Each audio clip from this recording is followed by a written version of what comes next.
ಹರೇ ರಾಮ. ಯತ್ರೈವ ಯತ್ರೈವ ಮನೋಮದೀಯಂ ತತ್ರೈವ ತತ್ರೈವ ತವ ಸ್ವರೂಪಂ. ಯತ್ರೈವ ಯತ್ರೈವ ಶಿರೋ ಮದೀಯಂ ತತ್ರೈವ ತತ್ರೈವ ಪದದ್ವಯಂ ತೇ. ಅನ್ನಪೂರ್ಣೆ ಸದಾಪೂರ್ಣೆ ಶಂಕರ ಪ್ರಾಣವಲ್ಲಭೆ ಜ್ಞಾನ ವೈರಾಗ್ಯ ಸಿದ್ಧ್ಯರ್ಥಂ ಭಿಕ್ಷಾಂ ದೇಹಿ ಚ ಪಾರ್ವತಿ.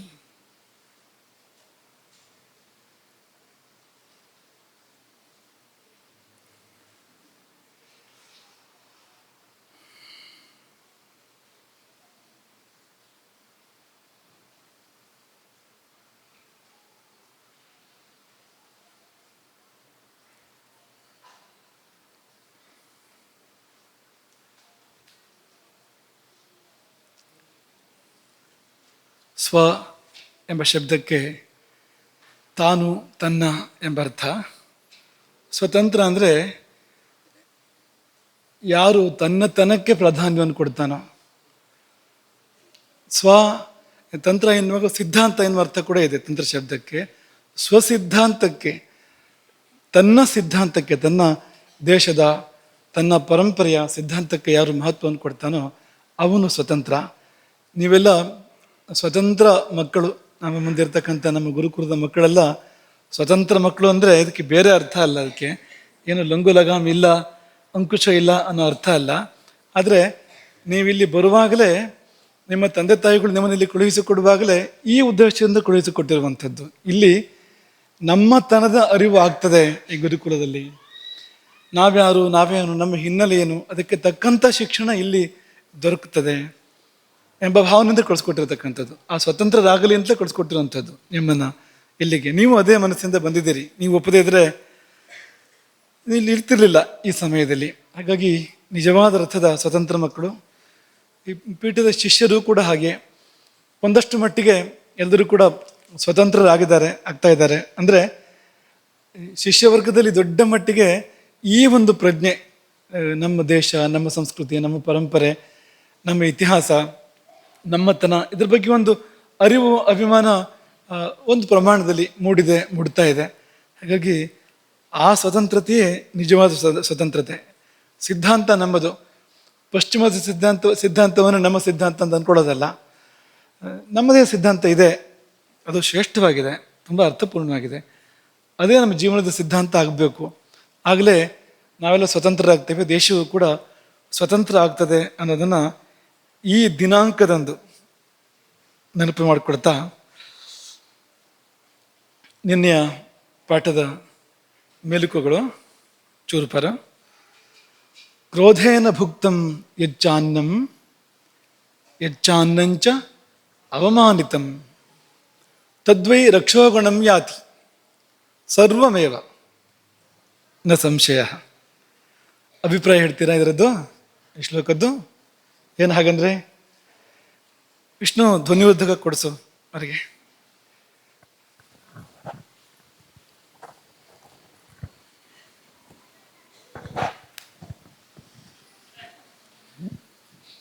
ಕ್ರೋಧೇನ ಭುಕ್ತಂ ಯಚ್ಚಾನ್ನಂ ಅಂದರೆ ನಾವು ಯಾವನ್ನ ಸಿಟ್ಟಿನಿಂದ ಅಥವಾ ಬೇಜಾರಿಂದ ಯಾವನ್ನ ತಿಂದಿರ್ತೇವೋ, ಹಾಗೂ ಯಚ್ಚಾನ್ನಂ ಚಾವಮಾನಿತಂ ಯಾವನ್ನವನ್ನು ನಾವು ನಿಂದಿಸಿ ತಿಂದಿರ್ತೇವೋ ತದ್ವೈ ರಕ್ಷೋಗಣಂ ಯಾತಿ ಆ ಅನ್ನವನ್ನು ರಾಕ್ಷಸಗಣರು ತಗೊಳ್ತಾರೆ.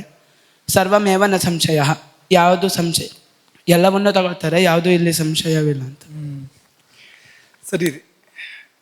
ಊಟ ಮಾಡುವಾಗ ಕೋಪ ಮಾಡಿಕೊಂಡ್ರೆ ಊಟ ನಮಗೆ ಸೇರೋದಿಲ್ಲ, ರಾಕ್ಷಸರಿಗೆ ಸೇರುತ್ತೆ. ಅಂದರೆ ನಮ್ಮೊಳಗಿನ ರಾಕ್ಷಸ ಭಾವಗಳಿಗೆ ಅದು ಸೇರುತ್ತೆ, ರಾಕ್ಷಸ ಭಾವಗಳು ಪುಷ್ಟಿಯಾಗ್ತವೆ.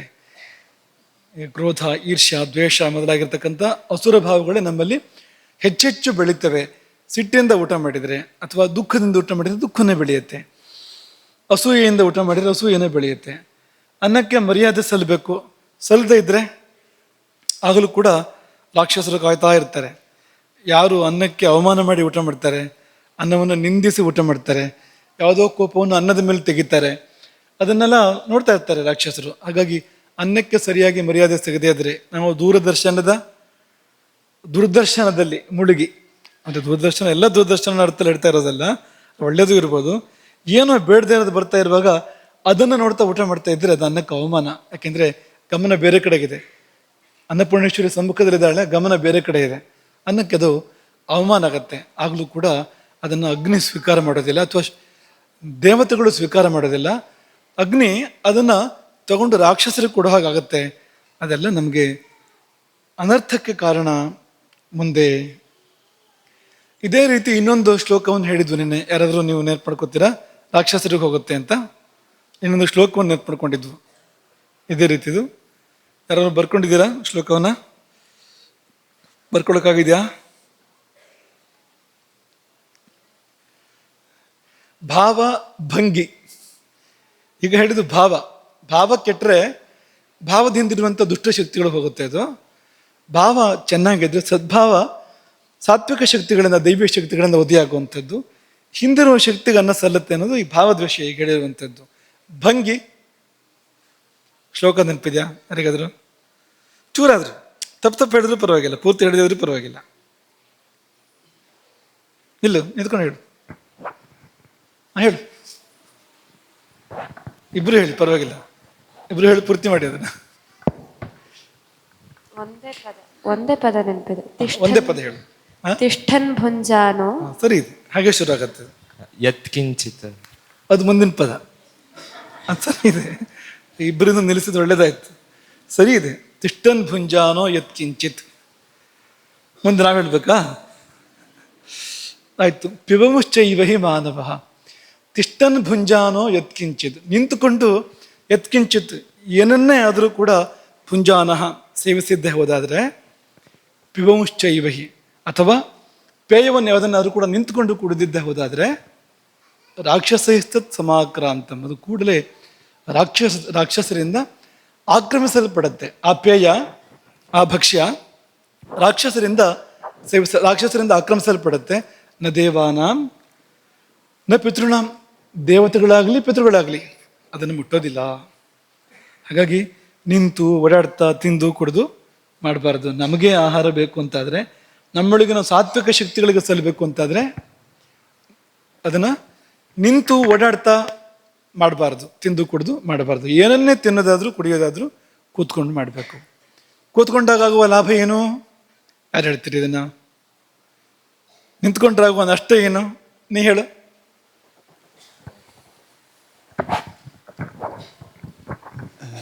ನಿಂತುಕೊಂಡು ಓಡಾಡ್ತಾ ತಿಂದ್ರೆ ರಾಜಸಿಕ ಮತ್ತು ತಾಮಸಿಕ ಪರಿಣಾಮ ಬೀಳುತ್ತೆ. ಕುತ್ಕೊಂಡು ಸ್ವೀಕಾರ ಮಾಡಿದ್ರೆ ಸಾತ್ವಿಕ ಪರಿಣಾಮ ಬೀಳುತ್ತೆ. ಸರಿ. ಆದ್ರೆ ಹಿಂದೆ ದೇವತಾ ಶಕ್ತಿ ಇದ್ದಿದ್ದಕ್ಕೆ ದೇವತೆಗಳಿಗೆ ಸಮರ್ಪಣೆ. ಸರಿ ಇದೆ, ಸರಿ ಇದೆ.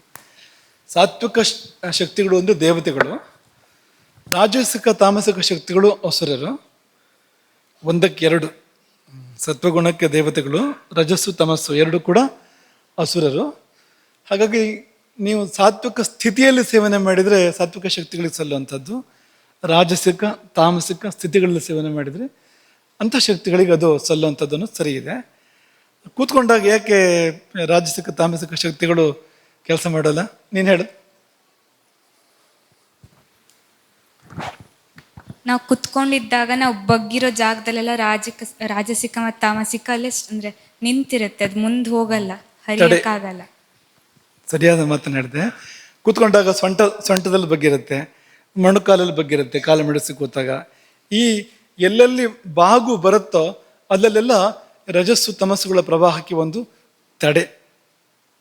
ಮುಖ್ಯವಾಗಿ ತಮಸ್ಸು, ಅದು ಅಧೋಗಾಮಿ ಅದು ತಮಸ್ಸು. ಅದು ಮೇಲಿಂದ ಕೆಳಗೆ ಹರಿತಾ ಇರುತ್ತೆ ಯಾವಾಗಲೂ. ಅದು ನಾವು ಈ ಭಂಗಿ ಬಂದ ಕೂಡಲೇ ಅದಕ್ಕೊಂದು ತಡೆ ಬಂದಾಗ ಆ ಶಕ್ತಿ ಹಿಂದಿರುಗುವ ಅವಕಾಶ. ಮೇಲಿಂದ ಕೆಳಗೆ ಹರಿತಾ ಇರುವಂಥದ್ದು ಅಲ್ಲಿವರೆಗೆ ಬರ್ತಿದ್ದ ಹಾಗೇನೆ, ಸೊಂಟಕ್ಕೆ ಬರ್ತಿದ್ದ ಹಾಗೇನೆ ಹಿಂದಿರುಗಿ ಅದು ಹರಿಯೋದಂತೂ ಹರಿಲೇಬೇಕು. ಅದು ಹಿಂದಿರುಗಿ ಮೇಲ್ಮುಖ ಆಗುವಂಥ ಅವಕಾಶ. ಇನ್ನೂ ದಾಟಿ ಯಾವ್ದಾದ್ರು ಮುಂದಕ್ಕೆ ಬಂದರೆ ಮೊಣಕಾಲಲ್ಲಿ ಮತ್ತೆ ಬಗ್ಗಿರುತ್ತೆ, ಅಲ್ಲಿಂದ ಮತ್ತೆ ಹಿಂದಿರುಗಿ ಮೇಲ್ಮುಖವಾಗಿ ಆ ಶಕ್ತಿ ಹರಿವು ಉಂಟಾಗುತ್ತೆ. ಈ ಹರಿವು ಮೇಲ್ಮುಖ ಆಗ್ತಿರೋ ಹಾಗೇನೆ, ಮೇಲ್ಮುಖವಾದ ಗತಿ ಉಂಟಾಗ್ತಾ ಇದ್ದ ಹಾಗೇನೆ ಸತ್ವಗುಣ ಜಾಗೃತ ಆಗುತ್ತೆ. ಊರ್ಧ್ವಂ ಗಚ್ಚಂತಿ ಸತ್ವಸ್ಥಾಹ. ಸತ್ವಗುಣಕ್ಕೆ ಊರ್ಧ್ವಗತಿ. ತಡೆ ಹಾಕಿದ ಕೂಡಲೇ ಹರಿವು ನಿಲ್ಲೋದಿಲ್ಲ, ಹಿಂದಿರುಗಿ ಮೇಲ್ಮುಖ ಹೋಗುತ್ತೆ. ಅದು ಹೋದಾಗ ಸತ್ವಗುಣ ಜಾಗೃತ ಆಗುತ್ತೆ. ಈ ಕಾರಣಕ್ಕಾಗಿ ನಾವು ಕೂತ್ಕೊಂಡು ಸೇವನೆ ಮಾಡಬೇಕು ಹೊರತು, ಅಥವಾ ಪೂಜೆ ಕೂತ್ಕೊಂಡು ಮಾಡಬೇಕು, ಅಥವಾ ಊಟವನ್ನು ಕೂತ್ಕೊಂಡು ಮಾಡಬೇಕು ಹೊರತು ಬೇರೆ ರೀತಿಯಲ್ಲೆಲ್ಲ. ನಿದ್ದೆಗೆ ಯಾಕೆ ಮಲ್ಕೊಳ್ಳೋದು ಅಂದರೆ ತಮಗುಣ ಬೇಕು ನಮಗಲ್ಲಿ. ಸ್ವಲ್ಪ ಒಂದು ಅಂಗ ಓರೆ ಮಾಡ್ಬೇಕು ನಾವಲ್ಲಿ, ಯಾಕೆಂದರೆ ತಮಸ್ಸು ಕೆಲಸ ಮಾಡಬೇಕು, ಕೆಲಸ ಮಾಡಿದಾಗ ಅದು ಹಾಗಾಗತ್ತೆ ಅಂತ. ಸರಿ ಇದೆ. ಹೊರಶುದ್ಧಿಗಳೆಲ್ಲ ಇದ್ದರೂ ಕೂಡ ಈ ವಿಷಯಗಳು ತಪ್ಪಾದರೆ, ಎಲ್ಲ ರೀತಿಯ ಆಚಾರ ವಿಚಾರಗಳಿದೆ, ಆಚಾರ ಇದೆ, ವಿಚಾರ ಅಲ್ಲ, ಎಲ್ಲ ಆಚಾರಗಳು ಇದೆ, ಹೊರಗಡೆಯಿಂದ ಎಲ್ಲ ಸರಿಯಾಗೇ ಇದೆ. ಆದರೆ ಭಾವ ಕೆಟ್ಟರೆ ಏನೂ ಉಪಯೋಗ ಇಲ್ಲ. ಅಷ್ಟು ಮಾಡಿಯೂ ಕೂಡ ಅದೆಲ್ಲ ವ್ಯರ್ಥ ಆಗತ್ತೆ ಅಂತ.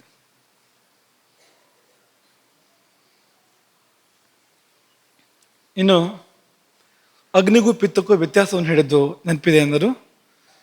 ಎಲ್ಲಿ ಅಂತರ ಬರುತ್ತೆ ಅಗ್ನಿಗೂ ಪಿತ್ತಕ್ಕೂ ಅಂತ ಹೇಳಿ ನೋಡೋಣ. ಕೂತ್ಕೊಂಡಲ್ಲಿ ಹೇಳಿ ನೋಡೋಣ, ಬೇಕಾದ್ರೆ ಜೋರಾಗಿ ಹೇಳಿ.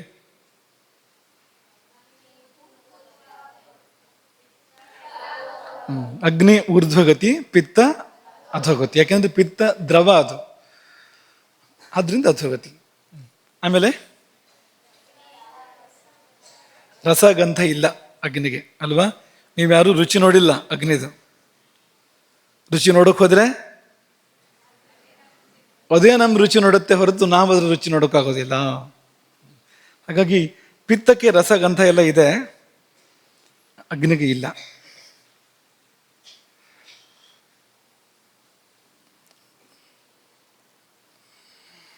ಇನ್ನು ಬ್ರಹ್ಮ ಎಲ್ಲಿರ್ತಾನೆ? ಜೋರಾಗಿ ಹೇಳಿ, ಪರವಾಗಿಲ್ಲ. ಬ್ರಹ್ಮ ಎಲ್ಲಿರ್ತಾನೆ? ಎಲ್ಲಿರ್ತಾನೆ ಬ್ರಹ್ಮ? ಮೂಲಾಧಾರ ಚಕ್ರದಲ್ಲಿ ಬ್ರಹ್ಮ ನೆಲೆಸಿದ್ದಾನೆ. ಮಣಿಪುರದಲ್ಲಿ ಯಾವ ದೇವರ ಸನ್ನಿಧಿ ತುಂಬ ವಿಶೇಷವಾಗಿದೆ?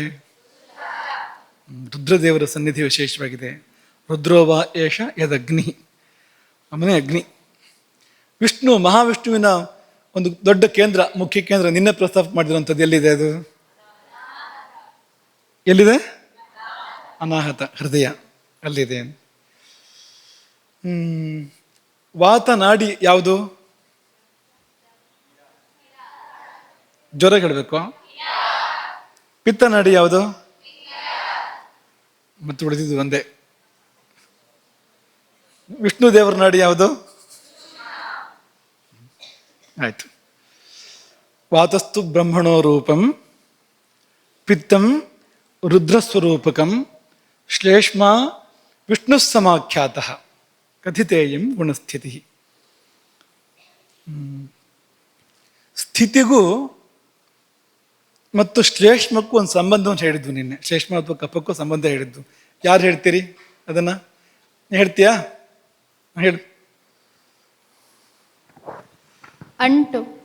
ಶ್ಲೇಷ್ಮ ಪ್ರಕೃತಿಯವರಿಗೆ ಸ್ನಿಗ್ಧತೆ ಅಂದರೆ ಅಂಟಿರುತ್ತೆ, ಹಾಗೆ ಸ್ಥಿತಿಗೂ ಅದು ಬೇಕು. ಸ್ಥಿತಿಗೆ ಹೇಗೆ ಅಂಟಿಬೇಕು ಅಂತ ನಿಂಗೆ ಹೇಳಕ್ಕಾಗತ್ತಾ? ಸ್ಥಿತಿಗೂ ಅಂಟಿಗೂ ಏನು ಸಂಬಂಧ ಅಂತ? ಎಲ್ಲದನ್ನೂ ಪಾಲನೆ ಮಾಡೋದು, ಸ್ಥಿತಿ ನೋಡ್ಕೊಳ್ಳೋದು. ಅದು ಹೀಗೆ. ಈಗ ಉಳ್ಕೋಬೇಕು ಅಂದರೆ ಕೂಡ್ಕೊಂಡೇ ಉಳ್ಕೊಳ್ಳೋ ಅಂಥದ್ದು ಅಂತ. ಯಾವುದಾದ್ರೂ ಸ್ಥಿತಿ ಅಂದ್ರೆ ಏನು? ಉಳ್ಕೊಳ್ಳೋದು. ಉಳ್ಕೋಬೇಕು ಅಂದರೆ ಕೂಡ್ಕೊಂಡಿರ್ಬೇಕು, ಕೂಡ್ಕೊಂಡಿದ್ರೆ ಮಾತ್ರನೇ ಉಳ್ಕೊಳ್ಳೋದು. ಒಂಟಿಯಾದರೆ ಉಳ್ಕೊಳ್ಳೋಕ್ಕಾಗೋದಿಲ್ಲ. ಒಂಟಿಯಾಗಿ ಉಳ್ಕೊಳ್ಳೋದು ಯಾವ ಸ್ಥಿತಿಲಿ ಅಂದರೆ ಕೈವಲ್ಯ ಅಂತ ಹೇಳ್ತಾರೆ ಅದಕ್ಕೆ, ಮುಕ್ತಿ ಅಂತ. ಅಲ್ಲಿ ಮಾತ್ರ ಹಾಗೆ ಉಳ್ಕೊಳ್ಳೋಕೆ ಸಾಧ್ಯ. ಈ ಪ್ರಪಂಚಕ್ಕೆ ಬಂದ ಮೇಲೆ ಉಳ್ಕೋಬೇಕು ಅಂದರೆ ಎಲ್ಲ ಒಂದು ಸಮೂಹ ಜೊತೆಗಿರೋದೆಲ್ಲ ಉಳ್ಕೋಬೇಕಾಗತ್ತೆ. ಹಾಗಿದ್ರೆ ಮಾತ್ರ ಉಳ್ಕೊಳ್ಳೋಕೆ ಸಾಧ್ಯ. ನಿನ್ನೆ ಒಂದು ಉದಾಹರಣೆ ಹೇಳಿದ್ವು, ಅದಕ್ಕೆ ಒಂದು 2-3 ಉದಾಹರಣೆ ಹೇಳಿದ್ದು, ನೆನಪು ಮಾಡ್ತೀರಾ ಅದನ್ನ? ಕೂತ್ಕೊಂಡು ಯಾರಿಗಾದ್ರು ನೆನಪಿದ್ಯಾ? ಹೇಳಿ ಹೇಳಿ ಬಾಮತಿ. ನಮ್ಮ ದೇಹದಲ್ಲಿ ದೇಹ ಪಂಚಭೂತಗಳಿಂದ ಆಗಿದೆ. ಅದನ್ನ 5 ಭೂತನ 5 ನಾವು ವಿಂಗಡಣೆ ಮಾಡಕ್ ಬರಲ್ಲ. ಅದಕ್ಕೆ ಅದು ಸ್ಥಿತಿಯಾಗಿದೆ ಅಂತ ಹೇಳಿ. ಅದು ಒಟ್ಟಿಗಿದ್ರೆ ನಾವು ಇರೋಕ್ಕೆ ಸಾಧ್ಯ ಜೀವಂತ. ಅದಾದ್ರ ದಾರಿ ಹಿಡ್ಕೊಂಡು ಹೋಗ್ಬಿಟ್ರೆ, ಭೂಮಿ ಬೇರೆ, ಜಲ ಬೇರೆ, ಅಗ್ನಿ ಬೇರೆ ಆದ್ರೆ ನಾವು ಇರೋದಿಲ್ಲ, ಹೋಗ್ಬಿಡ್ತೀವಿ ಅಂತ. ಹಾಗೆ ಅಂಗಾಂಗಗಳು ಎಲ್ಲ ಒಟ್ಟಿಗೆ ಕೂಡ್ಕೊಂಡಿದೆ, ಬಚಾವ್ ಅಲ್ವಾ? ಈಚೆ ಕೋಣೆಯಲ್ಲಿ ತಲೆ ಇದೆ, ಆಚೆ ಕೋಣೆಯಲ್ಲಿ ಕಾಲಿದೆ, ಮಧ್ಯದ ಕೋಣೆಯಲ್ಲಿ ಹೊಟ್ಟೆ ಇದೆ ಅಂತಾದ್ರೆ ರಂಭದ್ರಾಚಾರ್ಯದನ್ನ ಯಾವಾಗಲೂ ಹೇಳ್ತಾ ಇದ್ರು, ಅಂಗಿ ಮತ್ತು ಅಂಗ ಒಟ್ಟಿಗೆ ಇರಬೇಕು. ಅಂಗಾಂಗಿ ಭಾವ ಅಂತ ಹೇಳ್ತಾರೆ. ಕೂತ್ಕೋ. ಅಂಗಾಂಗಿ ಭಾವ ಅಂತ ಹೇಳ್ತಾರೆ. ಅಂಗಿ ಬೇರೆ ಅಲ್ಲ, ಅಂಗ ಬೇರೆ ಅಲ್ಲ, ಅಂಗ ಅಂಗಿಯಿಂದ ಬೇರೆ ಆಗುವಂತೆ ಇಲ್ಲ, ಬೇರೆ ಆದರೆ ಅಂಗ ಅಲ್ಲ ಆಮೇಲೆ ಅಂತ ಅವ್ರು ಹೇಳಿದಕ್ಕೆ ಇದನ್ನ ಹೇಳ್ತಾ ಇದ್ರು. ಏನು ಜಗಲಿಯಲ್ಲಿ ತಲೆ ಇದೆ, ಪಟಸಾಲೆಯಲ್ಲಿ ಹೊಟ್ಟೆ ಇದೆ, ಅಡುಗೆ ಮನೆಯಲ್ಲಿ ಕಾಲಿದೆ ಅಂದರೆ ಅದಕ್ಕೇನರ್ಥ? ಆಸಾಮಿ ಜೀವಂತ ಇಲ್ಲ ಅಂತ ಅರ್ಥ ಅದಕ್ಕೆ ಅಲ್ವಾ? ಸ್ಥಿತಿ ಆಗ್ಬೇಕಾದ್ರೆ ಅದೆಲ್ಲ ಕೂತ್ಕೊಂಡಿರ್ಬೇಕಾಗತ್ತೆ. ಶ್ಲೇಷ್ಮಕ್ಕೆ ಆ ಸ್ವಭಾವ ಇದೆ. ಅಂಟು ಅನ್ನೋದು ಶ್ಲೇಷ್ಮಕ್ಕೆ ಇರುವಂಥದ್ದು. ಪಿಚ್ಚಿಲ ಅಂತ ಹೇಳ್ತಾರೆ, ಅದು ಅಂಟುತ್ತೆ, ಅದು ಶ್ಲೇಷ್ಮ ಅಂತ. ಹಾಗಾಗಿ ಇದು ಕೂಡಿಸೋ ಸ್ವಭಾವ ಇದೆ.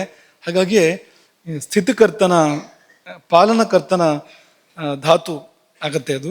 ಆಯುರ್ವೇದದ ಭಾಷೆಯಲ್ಲಿ ದೋಷ ಧಾತು ಆಗತ್ತೆ ಅದು. ಹಾಗೆ ರುದ್ರ ಅವನೇ ಅಗ್ನಿ. ಹಾಗಾಗಿ ಅವನು ನೋಡಿ, ರುದ್ರ ಮತ್ತು ವಿಷ್ಣು ಏನು ಮಾಡ್ತಾರೆ ನೋಡಿ. ಇಲ್ಲಿ ಹೊಟ್ಟೆಯಲ್ಲಿ ಕೂತ್ಕೊಂಡು ರುದ್ರ ವಿಷವನ್ನೆಲ್ಲ ಜೀರ್ಣ ಮಾಡ್ತಾನೆ. ನಾವೇನು ಒಳ್ಳೇದು ತಿಂತೀವ? ಒಳ್ಳೇದು ತಿಂತೀವ ನಾವೇನಾದರೂ? ಎಷ್ಟೋ ದೇಹಕ್ಕೆ ಬೇಡದೇ ಇರುವಂಥದ್ದನ್ನು, ಜೀರ್ಣಕ್ಕೆ ಕಷ್ಟ ಆಗುವಂಥದ್ದನ್ನು ತಿಂತೀವಿ. ಆಧುನಿಕ ವಿಜ್ಞಾನ ಕೂಡ ಅದನ್ನೇ ಹೇಳುತ್ತೆ. ಆ ವಿಷಗಳು ಅವೆಲ್ಲ ವಿಷಗಳೇ, ಸಣ್ಣ ಮಟ್ಟಿನ ವಿಷಗಳು ಅವೆಲ್ಲವೂ ಕೂಡ. ಕೂಡಲೇ ಸಾಯದೇ ಇದ್ರೂ ಕೂಡ ಕೆಲಸ ಅದನ್ನೇ ಮಾಡೋದು. ಆದರೆ ಅಗ್ನಿ ತನ್ನ ಕೆಲಸ ಮಾಡದೇ ಇದ್ರೆ ಸಾಯೋಕೆ ಅದೇ ಸಾಕು, ಅಷ್ಟೇ ಸಾಕು. ಅಗ್ನಿ ಎಷ್ಟೋ ವಿಷಗಳನ್ನು ಅಲ್ಲೇ ಜೀರ್ಣ ಮಾಡ್ತಾ ಇದೆ ಹೊಟ್ಟೆಯಲ್ಲೇನೆ. ಅಮೃತವನ್ನು ಮಾತ್ರ ನಮಗೆ ಕೊಡ್ತಾ ಇದೆ, ಉಳಿಸ್ತಾ ಇದೆ, ವಿಷವನ್ನು ಜೀರ್ಣ ಮಾಡ್ತಾ ಇದೆ. ರುದ್ರ ಶಿವ ಅಲ್ಲಿ ಕುಳಿತು ಪ್ರದಕ್ಷಿಣ ಅನುಗ್ರಹ ಮಾಡ್ತಾ ಇದ್ದಾನೆ. ನಾವು ಉಂಡ ವಿಷಯವನ್ನು ಜೀರ್ಣ ಮಾಡ್ತಾ ಇದ್ದಾನೆ ಅಲ್ವಾ? ಕಾಲಕೂಟ ವಿಷಯವನ್ನು ಜೀರ್ಣ ಮಾಡಿದವನು. ಅಲ್ಲೇ ಮೇಲಕ್ಕೆ ವಿಷ್ಣು ಇದ್ದಾನೆ. ವಿಷ್ಣು ಕೆಲಸ ಏನು ಅಂದರೆ ಅಮೃತವನ್ನು ಕೊಡೋದು ವಿಷ್ಣುವಿನ ಕೆಲಸ ಅಂತ. ವಿಷವನ್ನು ಜೀರ್ಣ ಮಾಡೋದು, ವಿಷದಿಂದ ನಮ್ಮನ್ನು ಕಾಪಾಡೋದು ಶಿವನ ಕೆಲಸ ಆದರೆ, ಅಮೃತವನ್ನು ಕೊಡೋದು ವಿಷ್ಣುವಿನ ಕೆಲಸ. ಅವನೇ ಅಲ್ವಾ ಅಮೃತ ಕೊಟ್ಟಿದ್ದು. ಮೋಹಿನಿಯಾಗಿ ಬಂದು ಬಡಿಸಿದ್ಯಾರು? ಈ ಕಡೆ ದೈತ್ಯರು, ಆ ಕಡೆ ರಾಕ್ಷಸರು, 2 ಪಂಕ್ತಿ ಇದೆ. ತುಂಬ ಜಾಣತನದಿಂದ ಇವರಿಗೆಲ್ಲ ಒಳ್ಳೊಳ್ಳೆ ನಗು, ಒಳ್ಳೊಳ್ಳೆ ಮಾತು ಈ ರಾಕ್ಷಸರಿಗೆಲ್ಲ. ಈ ಕಡೆ ಇದ್ದವರಿಗೆಲ್ಲ ಅಮೃತ ಬಡಿಸಿದ್ಯಾರು? ದೇವತೆಗಳಿಗೆಲ್ಲ ಅಮೃತ ಬಡಿಸಿದ್ದು ವಿಷ್ಣು ಅಲ್ವಾ? ಅಮೃತ ಯಾರಿಗೆ ಸಲ್ಲಬೇಕೋ ಸಲ್ಲಿಸಿಕೊಟ್ಟವನು ವಿಷ್ಣು ಭಗವಂತ ತಾನೇ. ಹಾಗೆ ಆ ವಿಷ್ಣು ಭಗವಂತ ಇದ್ದಾನಲ್ಲ, ಅವನು ಅಮೃತವನ್ನು ಕೊಡುವಂಥವನು. ಶ್ಲೇಷ್ಮ ಅನ್ನೋದು ಅದೇ ತಾನೆ. ಜಲರೂಪ ಎಲ್ಲ ಶ್ಲೇಷ್ಮವೇ, ದೇಹದಲ್ಲಿರ್ತಕ್ಕಂಥ ಜಲಾಂಶ ಎಲ್ಲ ಶ್ಲೇಷ್ಮವೇ. ಹಾಗಾಗಿ ಅಮೃತವು ಕೂಡ ಜಲರೂಪವಿರ್ತಾನೆ, ದ್ರವರೂಪವಿರ್ತಾನೆ. ಅದು ವಿಷ್ಣುವಿಗೆ ಸೇರ್ಬೇಕಾಗುತ್ತೆ ನೋಡಿ. ಇಲ್ಲೇ ಸಂಗ್ರಹ ಆಗತ್ತಂತೆ ಅದು. ಶ್ಲೇಷ್ಮಾಶಯ ಅಂತ ಹೇಳ್ತಾರೆ. ಆ ಶ್ಲೇಷ್ಮಾಶಯವು ಕೂಡ ಇಲ್ಲೇ ವಕ್ಷಸ್ಥಳದಲ್ಲೇ ಇದೆ ಅದು. ಹಾಗೆ ಅಲ್ಲೇ ವಿಷ್ಣುವಿನ ಸ್ಥಾನವೂ ಕೂಡ ಇದೆ. ಅಲ್ಲೇ ಓಜಸ್ಸು ಸಂಗ್ರಹ ಆಗತ್ತೆ. ಓಜಸ್ಸು ಅಂದರೆ ಅಮೃತವೇ. ಓಜಸ್ವಿ, ತೇಜಸ್ವಿಗಳು ಸಿಗ್ಬೋದು, ಆದರೆ ಓಜಸ್ವಿಗಳು ಸಿಗೋದು ಬಹಳ ಕಷ್ಟ. ಯಾಕೆಂದರೆ ಆ ಇಡೀ ಸಾರಕ್ಕೆ ಸಾರ ಎಲ್ಲ ಸೇರಿ ಓಜಸ್ಸಾಗಿ ಅಲ್ಲಿ ಸಂಗ್ರಹ ಆಗುವಂಥದ್ದು, ತುಂಬ ಚಿಕ್ಕ ಪ್ರಮಾಣದಲ್ಲಿ ಸಂಗ್ರಹ ಆಗುವಂಥದ್ದು. ಅದು ಆಯುರ್ವೇದದ ಅಭಿಮತ. ಈಗ ಇಷ್ಟು ನಿನ್ನೆ ಮೆಲುಕಾಯಿತು. ಇವತ್ತಿನ ಪ್ರವಚನಕ್ಕೆ ಮುಂದುವರಿಯೋಣ. ನಮ್ಮೊಳಗಿನ ಅಗ್ನಿರಾಜ್ಯ, ಅದು ಇವತ್ತಿನ ಪ್ರವಚನದ ವಸ್ತು. ಅಗ್ನಿಯ ಇರವೆಲ್ಲಿ ನಮ್ಮೊಳಗೆ? ಎಲ್ಲಿದ್ದಾನೆ ಅಗ್ನಿ? ಯಾಕ್ರಿ ಬೇಕು ಅದೆಲ್ಲ ಅಂತ ಅನ್ಬೇಡಿ. ಎಲ್ಲರೂ ಇದ್ಕೊಳ್ಳಿ, ನಮಗೇನೀಗ ಅಂತೆಲ್ಲ ಹೇಳಿಬಿಡಿ. ಯಾಕೆಂದರೆ ಅಗ್ನಿಗೂ ಮನಸ್ಸಿಗೂ ಸಂಬಂಧ ಇದೆ. ಅಗ್ನಿ ಎಲ್ಲಿದ್ದಾನೆ ಅಂತ ಗೊತ್ತಾದರೆ ಭಾವಿಸೋಕೆ ತುಂಬ ಸುಲಭ ಆಗುತ್ತೆ, ಭಾವಿಸೋಕೆ ಅನುಕೂಲ ಆಗುತ್ತೆ. ಭಾವಿಸಿದ ಮಾತ್ರದಿಂದಲೇ ಅಗ್ನಿಗೆ ಪುಷ್ಟಿ ಬರುತ್ತೆ. ಭಾವನಾ ಮಾತ್ರದಿಂದಲೇ ಅಗ್ನಿಗೆ ಶಕ್ತಿ ಬರುತ್ತೆ. ಅಗ್ನಿ ನಮ್ಗೆ ಅನುಗ್ರಹ ಮಾಡ್ತಾನೆ. ಹಾಗಾಗಿ ಎಲ್ಲಿದ್ದಾನೆ ಅಗ್ನಿ ಅಂತ ತಿಳ್ಕೋಬೇಕು. ನಾವೀಗ ಶಂಕರಾಚಾರ್ಯರಿಗೆ ಶರಣಗೋಣ, ಸೌಂದರ್ಯ ಲಹರಿಗೆ ಹೋಗೋಣ. ಅಲ್ಲಿ ಅವರು ಅಗ್ನಿ ಮಾತ್ರ ಅಲ್ಲ, ಪಂಚಭೂತಗಳು ಕೂಡ ಎಲ್ಲೆಲ್ಲಿವೆ ಅಂತ ಹೇಳ್ತಾರೆ. ಮನಸ್ಸು ಎಲ್ಲಿದೆ ಅಂತ ಹೇಳ್ತಾರೆ ಅವರು. ಅಲ್ಲಿ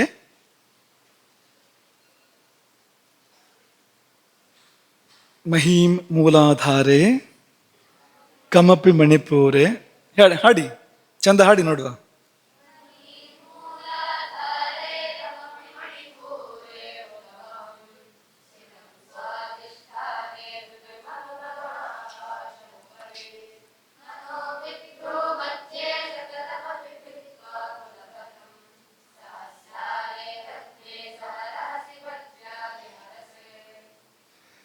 ಇದು ಏನು ಹೇಳ್ತಾ ಇದೆ ಇದು ಅಂತಂದರೆ, ದೇಹದೊಳಗಿನ ಬೇರೆ ಬೇರೆ ಕೇಂದ್ರಗಳಲ್ಲಿ ಪಂಚಭೂತಗಳು ನೆಲೆಸಿರೋದನ್ನ ಇದು ಹೇಳ್ತಾ ಇದೆ. ಮಹೀಂ, ಭೂಮಿ ಎಲ್ಲಿದೆ ಅಂತಂದರೆ ಮೂಲಾಧಾರೆ, ಮೂಲಾಧಾರದಲ್ಲಿ ಭೂಮಿ ಇದೆ. ನಾವು ಕುಳಿತುಕೊಳ್ಳುವಾಗ ಆಸನ ಸ್ಥಾನದಲ್ಲಿ ಬರತಕ್ಕಂಥ ಒಂದು ಚಕ್ರ, ಮೂಲಾಧಾರ ಚಕ್ರ, ಅತ್ಯಂತ ಕೆಳಗೆ ಬರುವ ಚಕ್ರ. ನಾವು ಕೂತ್ಕೊಂಡಾಗ ಅಲ್ಲಿ ಭೂದೇವಿ ನೆಲೆಸಿದ್ದಾಳೆ, ಭೂತತ್ವ ಅಲ್ಲಿ ನೆಲೆಸಿದೆ. ಅಲ್ಲಿಂದ ಮುಂದಿನ ಚಕ್ರ ಸ್ವಾಧಿಷ್ಠಾನ. ಆ ಸ್ವಾಧಿಷ್ಠಾನ ಚಕ್ರದಲ್ಲಿ ಕಂ ಅಂದರೆ ಜಲ, ಅದು ನೆಲೆಸಿದೆ. ಅಲ್ಲಿಂದ ಮುಂದಕ್ಕೆ ಮಣಿಪುರ ಚಕ್ರ ನಾಭಿಯಲ್ಲಿ, ಅಲ್ಲಿ ಹುತವಹಂ ಅಗ್ನಿ ನೆಲೆಸಿರುವಂಥದ್ದು.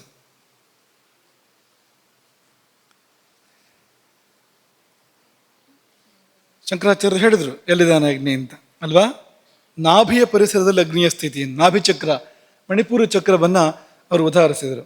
ಅಲ್ಲಿಂದ ಮುಂದಕ್ಕೆ ಅನಾಹತ ಚಕ್ರ ಹೃದಯದಲ್ಲಿರ್ತಕ್ಕಂಥದ್ದು, ಅಲ್ಲಿ ವಾಯು, ವಿಶುದ್ಧಿಯಲ್ಲಿ ಆಕಾಶ, ಮನಸ್ಸು ಭ್ರೂಮಧ್ಯದಲ್ಲಿ, ಮತ್ತು ಮೇಲೆ ಆತ್ಮ. ಸಹಸ್ರಾರ ಚಕ್ರದಲ್ಲಿ ಆತ್ಮ, ಪರಮಾತ್ಮ, ಚೈತನ್ಯ, ವಿಶ್ವ ಚೈತನ್ಯ ಅದಿರುವಂಥದ್ದು. ಈ ಶ್ಲೋಕದಲ್ಲಿ ಮಣಿಪುರ ಮತ್ತು ಸ್ವಾಧಿಷ್ಠಾನಗಳ ಹೆಸರನ್ನು ಆಚೆ ಈಚೆ ಮಾಡಿ ಹೇಳಿದೆ. ತಂತ್ರಶಾಸ್ತ್ರದಲ್ಲಿ ಇದೆಲ್ಲ ಸಾಧ್ಯ, ಇದು ಯಾವುದೋ ಒಂದು ಕಾರಣಕ್ಕೆ ಅವ್ರು ಹಾಗೆ ಹೇಳಿರ್ತಾರೆ. ನಾವು ನಿಮಗೆ ಹೇಳುವಾಗ ಸಾಮಾನ್ಯವಾಗಿ ಏನು ರೂಢಿಯಲ್ಲಿದೆ ಆ ರೀತಿ ಹೇಳ್ತಾ ಇದ್ದೇವೆ. ಮೂಲಾಧಾರ, ಸ್ವಾಧಿಷ್ಠಾನ, ಮಣಿಪುರ, ಅನಾಹತ, ವಿಶುದ್ಧಿ, ಆಜ್ಞಾ, ಸಹಸ್ರಾರ, ಈ ಕ್ರಮದಲ್ಲಿ ಹೇಳಿದ್ವು. ಶ್ಲೋಕದಲ್ಲಿ ಹೇಳುವಾಗ ಮಣಿಪುರ ಅನ್ನೋದನ್ನು ಸ್ವಾಧಿಷ್ಠಾನದ ಜಾಗದಲ್ಲಿ ಒಂದು ಹೆಸರು ಮಾತ್ರ ಆ ಕಡೆ ಈ ಕಡೆ ಮಾಡಿದ್ದಾರೆ. ಮಣಿಪುರ ಮತ್ತು ಸ್ವಾಧಿಷ್ಠಾನ ಅದರದ್ದು. ಗೊಂದಲ ಬೇಡ ಅನ್ನೋ ಕಾರಣಕ್ಕೆ ನಿಮಗೆ ಮಾಮೂಲಿ ಪದ್ಧತಿಯನ್ನು, ಮಾಮೂಲಿ ಅಭ್ಯಾಸವನ್ನು ನಿಮ್ಗೆ ಹೇಳಿರುವಂಥದ್ದು. ಹಾಗಾಗಿ ಪೃಥ್ವಿ ಆಸನ ಸ್ಥಾನ, ಅಲ್ಲಿ ಮೂಲಾಧಾರ ಚಕ್ರ. ಜಲ ಸ್ವಾಧಿಷ್ಠಾನ, ಕಿಬ್ಬೊಟ್ಟೆ ಅಲ್ಲಿದೆ ಅದು. ನಾಭಿ ಅಲ್ಲಿ ಮಣಿಪುರ ಚಕ್ರ ಇದೆ ಅಗ್ನಿಯಲ್ಲಿ. ಹೃದಯ ಅಲ್ಲಿ ಅನಾಹತ ಚಕ್ರ ಇದೆ, ವಾಯು. ಕಂಠ ಅಲ್ಲಿ ವಿಶುದ್ಧಿ ಚಕ್ರ ಇದೆ, ಆಕಾಶ. ಭ್ರೂಮಧ್ಯ ಯಾವ ಚಕ್ರ ಇದೆ? ಆಜ್ಞಾಚಕ್ರ, ಅಲ್ಲಿ ಮನಸ್ಸು. ಮತ್ತು ಮೇಲಿರೋ ಚಕ್ರಕ್ಕೆ ಏನು ಹೆಸರು? ನಡುನೆತ್ತಿಯಲ್ಲಿದೆ ಅದು, ಅಲ್ಲಿ ಚೈತನ್ಯ. ನೀವು ವೇದ ಓದ್ದವರಿಗೆ ಗೊತ್ತಿದೆ. ತಸ್ಮಾದ್ವಾ ಏತಸ್ಮಾದ್ ಆತ್ಮನಃ ಆಕಾಶ ಸಂಭೂತಃ. ಆತ್ಮದಿಂದ ಆಕಾಶ, ಆಕಾಶಾತ್ ವಾಯು, ಆಕಾಶದಿಂದ ವಾಯು, ವಾಯೋರಗ್ನಿ, ವಾಯುವಿಂದ ಅಗ್ನಿ, ಅಗ್ನೇರಾಪಃ, ಅಗ್ನಿಯಿಂದ ಜಲ, ಆಮೇಲೆ ಅದ್ಭ್ಯ ಪೃಥಿವಿ, ಜಲದಿಂದ ಪೃಥಿವಿ. ಇದೇ ಕ್ರಮದಲ್ಲಿದೆ ಇದು, ಇದೇ ರೀತಿಯಾಗಿದೆ ಇದು. ಸ್ವಾರಸ್ಯ ಅಂದರೆ ಅವಯವಗಳು ಹಾಗೆ ಇದೆ ಅಂತ. ಉದಾಹರಣೆಗೆ ಈಗ ಮೂಲಾಧಾರ ಅಂತ ತಗೊಳ್ಳಿ ನೀವು. ಮೂಲಾಧಾರ ಅಂತಂದರೆ ಆ ಮೂಲಾಧಾರದ ಪರಿಸರದಲ್ಲಿ ನಮ್ಮ ದೇಹ ಭಾಗ ಹೇಗಿದೆ ಅಂದರೆ ಭೂಮಿಗೆ ತಗುಲುವ ದೇಹ ಭಾಗಗಳು ಮೂಲಾಧಾರದ ಪರಿಸರದಲ್ಲಿದೆ, ಮೂಲಾಧಾರದ ವ್ಯಾಪ್ತಿಯಲ್ಲಿದೆ. ನಾವು ಕೂತ್ಕೊಳ್ತೀವಿ, ಭೂಮಿಗೆ ತಗುಲುವ ಸ್ಥಾನ ಎಲ್ಲ ಅದು ಮೂಲಾಧಾರಕ್ಕೆ ಹತ್ತಿರ ಇದೆ ನೋಡಿ ಅಂತ, ಭೂಮಿಗೆ ಸಂಬಂಧ ಕಾಣುತ್ತೆ ನೋಡಿ. ನಿಂತ್ಕೊಳ್ತೀವಿ, ಪಾದ ಭೂಮಿಗೆ ತಾಗತ್ತೆ, ಪಾದವು.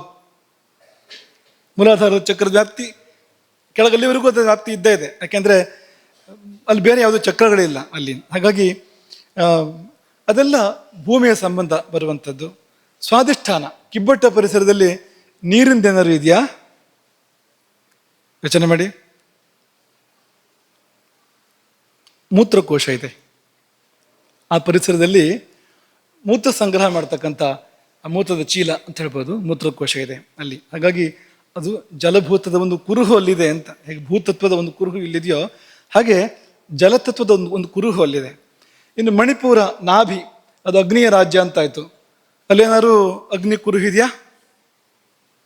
ಇದೆಯಲ್ಲ, ಬೆಂಕಿ, ಹೊಟ್ಟೆಗೆ ಬೆಂಕಿ ಬಿತ್ತು ಅಂತ ಹೇಳ್ತಾರಲ್ಲ. ತುಂಬ ಹೊತ್ತು ಅಂದರೆ ಒಂದು ಹೊತ್ತು ಊಟ ಸಿಗದೇ ಇದ್ರೆ ಹಸಿವಾಗಿದ್ದ, ಹೊಟ್ಟೆಗೆ ಬೆಂಕಿ ಬಿದ್ದಿದೆ ಅಂತ ಸಾಮಾನ್ಯ ಜನರು ಕೂಡ ಹೇಳ್ತಾರೆ ನೋಡಿ ಅಂತ. ಹಾಗಾಗಿ ಅಲ್ಲಿ ಅಗ್ನಿಯ ಸಾನ್ನಿಧ್ಯ ಖಂಡಿತವಾಗಿಯೂ ಇದೆ. ಆಮೇಲೆ ಇದು ಅನಾಹತ ಚಕ್ರ. ಇಲ್ಲಿ ವಾಯುವಿನ ನೆಲೆ ಇದೆ ಹೃದಯದಲ್ಲಿ. ಅದೇನಿದೆ ವಾಯುವಿಗೆ ಸಂಬಂಧಪಟ್ಟಿದ್ದಲ್ಲಿ? ಏನಾದ್ರು ಯೋಚನೆ ಮಾಡಿ ಹೇಳಿ. ಇಲ್ಲಿ ಜ್ವರ ಹೇಳಿ. ಶ್ವಾಸಕೋಶ ಇದೆ ಇಲ್ಲಿ. ಹಾಗೆ ಎಲ್ಲಿ ವಾಯುವಿನ ನೆಲೆ ಇದೆಯೋ ಆ ಪರಿಸರದಲ್ಲಿ ಶ್ವಾಸಕೋಶ ಇದೆ. ಅಲ್ಲಿಂದ ಮುಂದಕ್ಕೆ ವಿಶುದ್ಧಿ ಚಕ್ರ ಕಂಠದಲ್ಲಿ. ಅಲ್ಲೇನಿದೆ? ಆಕಾಶ ಅಲ್ವಾ, ಆಕಾಶದ ನೆಲೆ. ಆಕಾಶ ಸಂಬಂಧಪಟ್ಟಿದ್ದು ಏನಿದೆ ಅಲ್ಲಿ? ಕುತ್ತಿಗೆಯಲ್ಲಿ. ಧ್ವನಿಪೆಟ್ಟಿಗೆ ಆಕಾಶ ಸಂಬಂಧಪಟ್ಟಿದ್ದ? ಯಾಕೆ? ಶಬ್ದ ಗುಣಕಂ ಆಕಾಶಂ. ಶಬ್ದಗಳೆಲ್ಲವೂ ಆಕಾಶದಿಂದ ಉತ್ಪತ್ತಿ ಆಗುವಂಥದ್ದು. ಆಕಾಶದಲ್ಲಿರ್ತಕ್ಕಂಥ ಒಂದೇ ಒಂದು ಗುಣ ಅಲ್ವಾ? ವಾಯುವಿಗಾಗುವಾಗ ಎರಡು ಗುಣ. ವಾಯು ಆಕಾಶದ ಮರಿಯಾಗಿದ್ದರಿಂದ ಆಕಾಶದ ಗುಣ ಒಂದಲ್ಲದೆ, ಶಬ್ದ ಒಂದಲ್ಲದೆ, ತಂದೊಂದು ಯಾವುದದು? ಸ್ಪರ್ಶ ಅಂತ. ಅಪ್ಪನಾಸ್ತಿ ಶಬ್ದ, ಸ್ವಾರ್ಜಿತ ತನ್ನಾಸ್ತಿ ಸ್ಪರ್ಶ ಅಂತ. ವಾಯುವಿನ ಮರಿ ಯಾವುದು? ಅಗ್ನಿ. ಅಗ್ನಿಯಲ್ಲಿ ಅಪ್ಪ ಅಜ್ಜನ ಆಸ್ತಿ ಎರಡೂ ಅಗ್ನಿ ಹತ್ರ ಇದೆ. ಯಾವ್ದ್ಯಾವುದು? ಶಬ್ದ ಇದೆ, ಚಟ ಚಟ ಅಂತ ಶಬ್ದ ಮಾಡುತ್ತೆ ಅಲ್ವಾ ಅಗ್ನಿ. ಮತ್ತೆ ಸ್ಪರ್ಶ ಅಂತೂ ಇದೆಯಪ್ಪ ಅಗ್ನಿಗೆ. ಬಿಸಿ ಬಿಸಿ ಬಿಸಿ ಬಿಸಿ ಸ್ಪರ್ಶ, ಮುಟ್ಟಿದ್ರೆ ಸಾಕು ಸುಟ್ಟು ಹೋಗ್ಬೇಕು ಅಂತ ಸ್ಪರ್ಶ ಇದೆ ಅದಕ್ಕೆ ಅಗ್ನಿಗೆ. ಹಾಗೆ ಯಾರಿಗೂ ಸ್ಪರ್ಶ ಇಲ್ವೇನೋ ಅಗ್ನಿಗಿದ್ದ ಹಾಗೆ, ಅಂತ ಸ್ಪರ್ಶ ಇದೆ ಅದಕ್ಕೆ. ತಂದೊಂದು ಗುಣ ಇದೆ. ಮತ್ತೆ ಕಾಣಿಸುತ್ತೆ ಅಗ್ನಿ, ವಾಯು ಕಾಣಿಸೋದಿಲ್ಲ. ಆಕಾಶ ಸ್ಪರ್ಶಕ್ಕೂ ಸಿಗೋದಿಲ್ಲ, ಶಬ್ದ ಮಾತ್ರ ಆಕಾಶದ್ದು. ವಾಯುಗಾಗುವಾಗ ಸ್ಪರ್ಶವೂ ಇದೆ, ಅಗ್ನಿಗಾಗುವಾಗ ರೂಪವೂ ಇದೆ. ಎರಡು ಅಪ್ಪ ಅಜ್ಜನ ಆಸ್ತಿ, ಒಂದು ತನ್ನದು. ಯಾರು ಆಸ್ತಿ ಕಳಿಲಿಲ್ಲ ಇಲ್ಲಿ. ಈಗ ಇದರ ಮರಿ ಜಲ, ಅಗ್ನಿಯ ಮರಿ ಜಲ.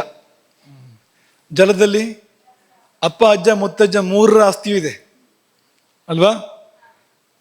ಜುಳು ಜುಳು ಹರಿಯುತ್ತೆ, ಶಬ್ದ ಇದೆ. ಆಮೇಲೆ ಸ್ಪರ್ಶ ಇದೆ ಅಲ್ವಾ? ತಂಪಾಗತ್ತೆ, ಸ್ಪರ್ಶ ಇದೆ. ಬಿಸಿ ಆಗೋದಿಲ್ಲೋ ಕೇಳಬೇಡಿ, ಅಗ್ನಿ ಸಹವಾಸ ಮಾಡಿದ್ರೆ ಮಾತ್ರ ಬಿಸಿ ಆಗೋದು, ಇಲ್ಲದಿದ್ರೆ ಬಿಸಿ ಆಗೋದಿಲ್ಲ. ಆಮೇಲೆ ರೂಪ ಇದೆ, ಮನೋಹರವಾದ ರೂಪ ಇದೆ. ನೀರು ಹರಿದು ಹೋಗ್ತಾ ಇದ್ರೆ ಅಥವಾ ಸರೋವರವಾಗಿ ನಿಂತಿದ್ರೆ ತುಂಬ ಚಂದ ಕಾಣಿಸುತ್ತೆ. ಮಾನಸ ಸರೋವರ ನೋಡಿ, ರೂಪ ಇದೆ, ಕಣ್ಣಿಗೆ ಕಾಣಿಸುತ್ತೆ ಅದು. ಆಮೇಲೆ ತಂದೆ ಆಗಿರುವಂಥ ರಸ ಇದೆ, ರುಚಿ ಇದೆ ಅದಕ್ಕೆ. ಅಗ್ನಿಗೆ ರುಚಿ ಇಲ್ಲ. ಇದೆಯಾ ಅಂತ ನೋಡಿದವ್ರು ಯಾರು ಇಲ್ಲ. ಈಗ ನೀವ್ಯಾರು ಆ ಪ್ರಯತ್ನ ಮಾಡಬಾರ್ದು. ಅಗ್ನಿ ಯಾವ ರುಚಿ ಅಂತ ನೋಡೋಕೆ ಹೋಗ್ಬಾರ್ದು. ಆಗಲೇ ಮಾತಾಡ್ಕೊಂಡಿದೆ ಅದ್ರ ಪರಿಣಾಮ ಏನು ಅಂತ. ಹಾಗಾಗಿ ರುಚಿ ಒಂದು ಸೇರ್ಕೊಳ್ತು ಜಲದಲ್ಲಿ. ಕೊಟ್ಟ ಕೊನೆಯಲ್ಲಿ ಎಲ್ಲದರ ಮರಿ ಪೃಥ್ವಿ. ಕೊಟ್ಟ ಕೊನೆಯದ್ದಿದು. ಸೃಷ್ಟಿಯ ಕೊಟ್ಟ ಕೊನೆಯ ಹೆಜ್ಜೆ ಯಾವುದು ಅಂದರೆ ಪೃಥ್ವಿ ಅಲ್ವಾ, ಭೂಮಿ. ಅದನ್ನೇ ನಾವು ಮೊನ್ನೆ ಪ್ರಸ್ತಾಪ ಮಾಡುವಾಗ ಹೇಳಿದ್ವಿ, ಎಲ್ಲವೂ ಭೂತತ್ವ ಪ್ರಧಾನವಾಗಿ ಸಿಗುವಂಥದ್ದು ನಮಗೆ ಇಲ್ಲಿ, ಆಹಾರವೆಲ್ಲವೂ ಕೂಡ. ಹಾಗಾಗಿ ಕೊನೆಯ ಹೆಜ್ಜೆ ಆಗಿದ್ದರಿಂದ ಕೊನೆಗೆ ತಮಗುಣ ಜಾಸ್ತಿ ಆಗ್ತಾ ಹೋಗುತ್ತೆ. ಹಿಂದಕ್ಕೆ ಹೋದಾಗೆ ರಜೋಗುಣ, ಮತ್ತು ಹಿಂದಕ್ಕೆ ಹೋದರೆ ಸತ್ವಗುಣ, ಹೀಗಾಗ್ತಾ ಹೋಗುವಂಥದ್ದು. ಹಾಗಾಗಿ ಆಹಾರ ಪ್ರಪಂಚವೇ ತಾಮಸ. ಅದು ಮಾತ್ರ ನೋಡೋದು ಕೇಳೋದು ಎಲ್ಲವೂ ಕಡೆ ಒಟ್ಟು ಹೇಳೋದಾದರೆ ತಾಮಸ. ಅದರಲ್ಲಿ ಮತ್ತೆ ವಿಭಾಗ ಮಾಡ್ಬೋದು, ಯಾವುದರಲ್ಲಿ ಸತ್ವಾಂಶ ತುಂಬ ಇದೆ ಅಂತೆಲ್ಲ ಮತ್ತೆ ವಿಭಾಗ ಮಾಡ್ಬೋದು, ಸಾಮಾನ್ಯ ರೂಪದಿಂದ ಅದು ಅಂತ. ಈ ಭೂಮಿಯಲ್ಲಿ ಹಿಂದಿನ 4 ಭೂತಗಳ ಗುಣಗಳ ಜೊತೆಯಲ್ಲಿ ತಂದೆ ಆಗಿರ್ತಕ್ಕಂಥ ಗಂಧ, ಪರಿಮಳ ಇದೆ ಅಲ್ವಾ. ಹೀಗೆ ಆಕಾಶಕ್ಕಿರುವ ಒಂದೇ ಒಂದು ಗುಣ ಶಬ್ದ. ಆ ಶಬ್ದ ಇಲ್ಲಿಂದಲೇ ಬರುವಂಥದ್ದು, ಶಬ್ದ ಗುಣಕಮ ಆಕಾಶಂ. ಇಲ್ಲೇ ಅದರ ಅಭಿವ್ಯಕ್ತಿ ಮೂಲಾಧಾರದಿಂದ ಅಲ್ಲ, ಅದರ ಮೂಲ ಬೇರು ಗೇರು ಎಲ್ಲ ಇದೆ ಕೆಳಗಡೆಗೆ. ಆದರೆ ಅದರ ಅಭಿವ್ಯಕ್ತಿ ಎಲ್ಲಿಂದ ಅಂದರೆ ಇಲ್ಲಿಂದ. ಅಂಗ, ಸಂಬಂಧಪಟ್ಟ ಅಂಗ ಎಲ್ಲಿದೆ ಅಂದರೆ ಇಲ್ಲೇ ಇರುವಂಥದ್ದು, ಧ್ವನಿಪೆಟ್ಟಿಗೆ ಅಂತ. ಇನ್ನು ಭೂಮಧ್ಯದಲ್ಲಿ ಮನಸ್ಸಿದೆ. ಮನಸ್ಸಿನ ಹತ್ರ ಅದಕ್ಕೆ ಸಂಬಂಧಪಟ್ಟಂತೆ ಯಾವ ಅಂಗ ಇದೆಯಪ್ಪ? ಮಿದುಳೆ ಇದೆ, ಪಕ್ಕದಲ್ಲಿ ಮಿದುಳೆ ಇದೆ. ಹಾಗಾಗಿ ಅವರವರ ರಾಜ್ಯ ಅಂದರೆ ಸುಮ್ಮನೆ ಅಲ್ಲ, ತನ್ನ ರಾಜ್ಯಕ್ಕೆ ಬೇಕಾಗಿರ್ತಕ್ಕಂಥ ಎಲ್ಲವೂ ಇಟ್ಕೊಂಡಿದ್ದಾರೆ ಅವರಲ್ಲಿ ಅಂತ. ಹಾಗೆ ಈ 5 ಭೂತಗಳು 5 ಕೇಂದ್ರಗಳಲ್ಲಿ ಇದ್ದುಕೊಂಡು ಆಳ್ವಿಕೆಯನ್ನು ಮಾಡ್ತವೆ. 6ನೇದಾಗಿ ಮನಸ್ಸು, ಅದು ಭೂಮಧ್ಯದಲ್ಲಿದೆ. ಮತ್ತು ಮೇಲಕ್ಕೆ ಸಹಸ್ರಾರಕ್ಕೆ ಹೋದಾಗ ಅದು ಚೈತನ್ಯ, ಶುದ್ಧ ಚೈತನ್ಯ, ಪರಮಾತ್ಮ, ಆತ್ಮನ ಆಕಾಶ ಸಂಭೂತ ಎನ್ನುವಂಥದ್ದು ತೋರಿಸೋದು. ನೋಡಿ ಇಲ್ಲೆಲ್ಲ ಇದೆ.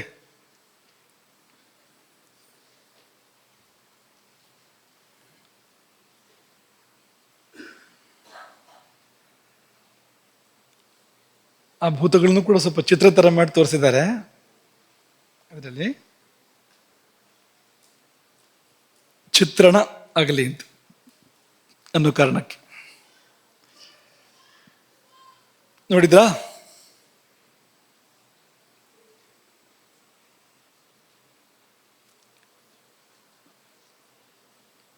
ಅದೆಲ್ಲ ನೋಡಬೇಕು ನೀವು ಅಂತ ನಮ್ಮ ಆಸೆ.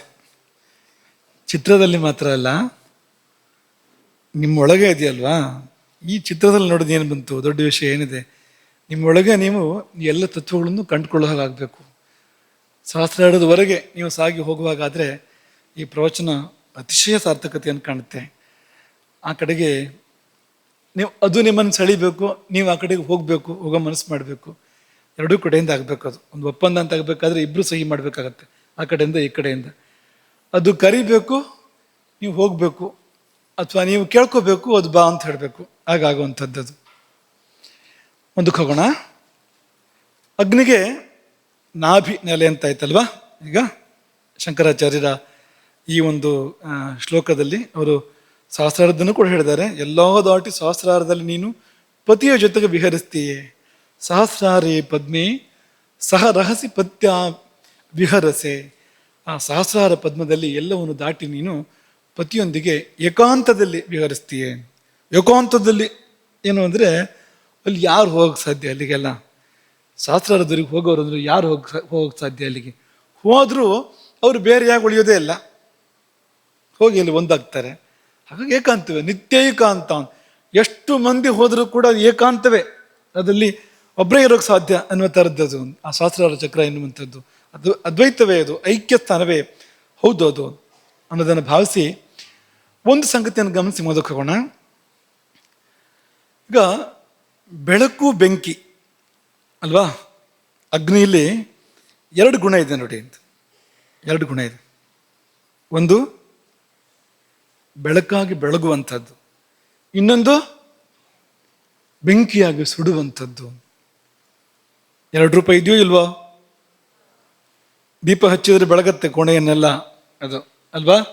ಮುಟ್ಟಿದ್ರೆ ಸುಡುತ್ತೆ ಅದು. ಹಾಗಾಗಿ ಬೆಳಗುವ ಗುಣವೂ ಇದೆ, ಸುಡುವ ಗುಣವೂ ಇದೆ. ಎರಡು ತುಂಬ ಭಿನ್ನವಾಗಿರ್ತಕ್ಕಂಥ ಗುಣಗಳು. ಅದು ಬೆಳಗುವಿಕೆ ಅನ್ನೋದು ತುಂಬ ಮಂಗಲಕರವಾಗಿ ನಮಗೆ ಮನಸ್ಸಿಗೆ ಬರೋವಂಥದ್ದು. ಸುಡೋದು ಅಪ್ಯಾಯಮಾನ ಅಂತ ಹೇಳಕ್ಕಾಗತ್ತಾ? ತುಂಬ ವ್ಯತ್ಯಾಸ ಇದೆ ಅದಕ್ಕೂ. ಆದರೆ ನಮ್ಮಲ್ಲಿ ಅಗ್ನಿ ಎರಡು ಕಡೆಗೆ ಎರಡೂ ಗುಣಗಳನ್ನು ವ್ಯಕ್ತಪಡಿಸಿ ನೆಲೆಸಿದೆ ನಮ್ಮೊಳಗೆ. ಹತ್ರನೇ ಅದೇ ಅಗ್ನಿ. ಯಾವ ಅಗ್ನಿ? ತಸ್ಯ ಮಧ್ಯೆ ಮಹಾನಗ್ನಿ ಅಂತ ಹೇಳ್ತಾರಲ್ಲ, ಆ ಅಗ್ನಿ ಎರಡು ಕೇಂದ್ರಗಳಲ್ಲಿ ನೆಲೆಸಿ ಅನುಗ್ರಹ ಮಾಡ್ತಾ ಇದೆ ನಮಗೆ. ಒಂದು ಕಡೆ ಬೆಳಗಿ ಅನುಗ್ರಹ ಮಾಡ್ತಾ ಇದೆ, ಇನ್ನೊಂದು ಕಡೆಗೆ ಸುಡುವ ಮೂಲಕ ಅನುಗ್ರಹ ಮಾಡ್ತಾ ಇದೆ. ಹೃದಯದಲ್ಲಿ ಅದು ಜ್ಯೋತಿಯಾಗಿ ಬೆಳಗ್ತಾ ಇದೆ. ಅದೇ ಅಗ್ನಿ, ಬೇರೆ ಯಾವುದೂ ಅಲ್ಲ. ಹೃದಯದಲ್ಲಿ ಜ್ಯೋತಿಯಾಗಿ, ಜೀವಜ್ಯೋತಿಯಾಗಿ, ಆತ್ಮಜ್ಯೋತಿಯಾಗಿ, ಪರಮಾತ್ಮ ಜ್ಯೋತಿಯಾಗಿ ಹೃದಯದಲ್ಲಿ ಬೆಳಗ್ತಾ ಇದೆ. ಬದುಕನ್ನು ಕೂಡ ಅದು ಬೆಳಗ್ತಾ ಇದೆ. ಅದು ಆ ಬೆಳಕಲ್ಲೇ ನಾವು ಬದುಕ್ತಾ ಇರುವಂಥದ್ದು. ನಾವು ಅದನ್ನು ಅದ್ರ ಬಗ್ಗೆ ನಂಬಿಕೆ ಇರಲಿ ಇಲ್ಲದೆ ಇರಲಿ, ನಾವು ಒಪ್ಪಲಿ ಬಿಡಲಿ, ಕಾಣಲಿ ಕಾಣದೇ ಇರಲಿ, ನಾವು ಬದುಕ್ತಾ ಇದ್ರೆ ಅದರ ಬೆಳಕಲ್ಲೇ, ಸಂಶಯ ಏನೂ ಇಲ್ಲ. ಒಬ್ಬ ನಾಸ್ತಿಕನಿಗೆ ದೇವರಿಲ್ಲ ಅಂತ ಹೇಳಬೇಕು ಅಂದರೆ ಇಲ್ಲ ಅನ್ನೋ ಶಕ್ತಿಯನ್ನು ದೇವರೇ ಕೊಡಬೇಕಾಗತ್ತೆ. ನಾಲ್ಗೆ ಕೆಲಸ ಮಾಡಬೇಕಲ್ಲ, ಧ್ವನಿಪೆಟ್ಟಿಗೆ ನಾಲ್ಗೆ ಎಲ್ಲ ಕೆಲಸ ಮಾಡಬೇಕಲ್ಲ. ಆಕಾಶ ಏನಿಲ್ಲ ಅಂತ ಹೇಳಬೇಕು ಅಂದರೆ ಆಕಾಶವೇ ಕೆಲಸ ಮಾಡಬೇಕು ಪಾಪ, ಅದಕ್ಕೂ ಕೂಡ ಅಂತ ಮಾಡಿದರೆ ಹೇಳೋಕೆ ಸಾಧ್ಯ ಅದು ನಾನು. ಆದರೆ ಅದು ಮತ್ತೆ ಹಾಗೆ ವರ್ತಿಸ್ತಾ ಹೋದಾಗ ಅದೆಲ್ಲ ಹಿಂದಕ್ಕೆ ಹೋಗ್ತಾ ಬರುತ್ತೆ. ಆಕಾಶ ಹಿಂದಕ್ಕೆ ಹೋದ್ರೆ ಮಾತಿಲ್ಲ ಅಂತಾಗತ್ತೆ.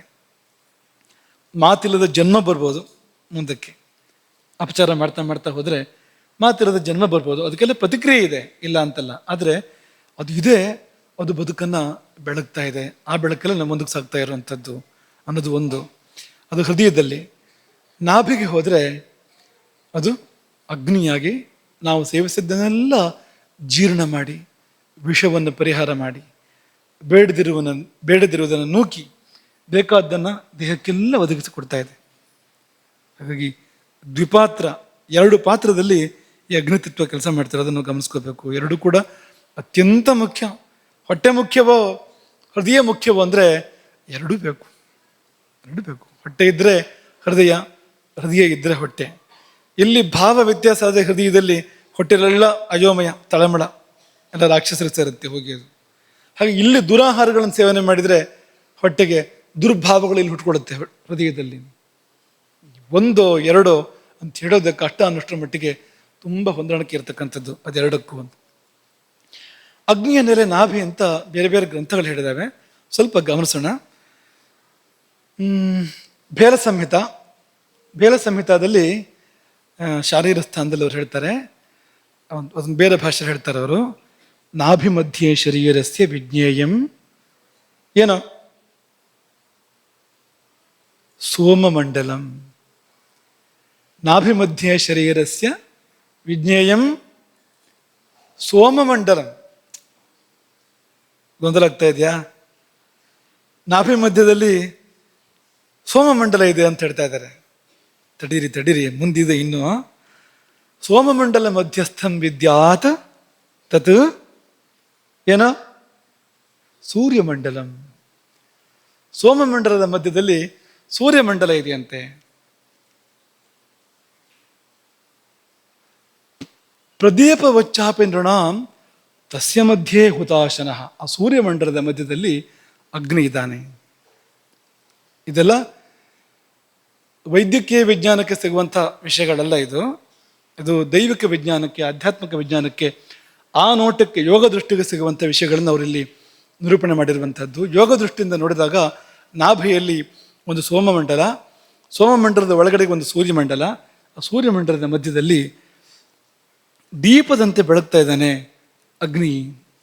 ಪ್ರದೀಪವಚ್ಚಾಪೇಂದ್ರಣಾಂ ತಸ್ಯ ಮಧ್ಯೆ ಹುತಾಶನಃ. ಇವರು ಕೂಡ ನಾಭಿ, ಅವನೇ ಆಹಾರವನ್ನು ಪಚನ ಮಾಡೋನು. ದೇಹಿನ ಭೋಜನಂ ಭುಕ್ತಂ ನಾನಾ ವ್ಯಂಜನ ಸಂಸ್ಕೃತಂ ಎಲ್ಲ ಪಚನ ಮಾಡೋನು ಅವನೇ ಅಂತ ಅವ್ರು ಹೇಳ್ತಾರೆ ಅಲ್ಲಿ.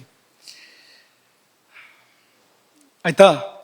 ಈಗ ಶರೀರದಲ್ಲಿ ಅಂದರೆ ನಾಭಿಯಲ್ಲಿ ನಿಂತಾಯ್ತು ಇಷ್ಟೋ ತನಕ. ಹಾಗಾಗಿಯೇ ಮನುಸ್ಮೃತಿ ಹೇಳುತ್ತೆ, ನಾಭಿಯಿಂದ ಮೇಲೆ ನಾವು ಹೆಚ್ಚು ಪವಿತ್ರ.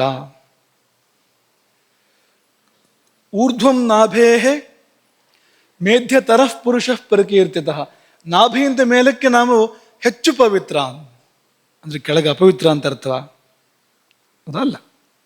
ಮೇಧ್ಯ ತರಹ ಅಂತ, ಕೆಳಗೂ ಪವಿತ್ರವೇ, ಅದರ ಮೇಲೆ ಹೆಚ್ಚು ಪವಿತ್ರ.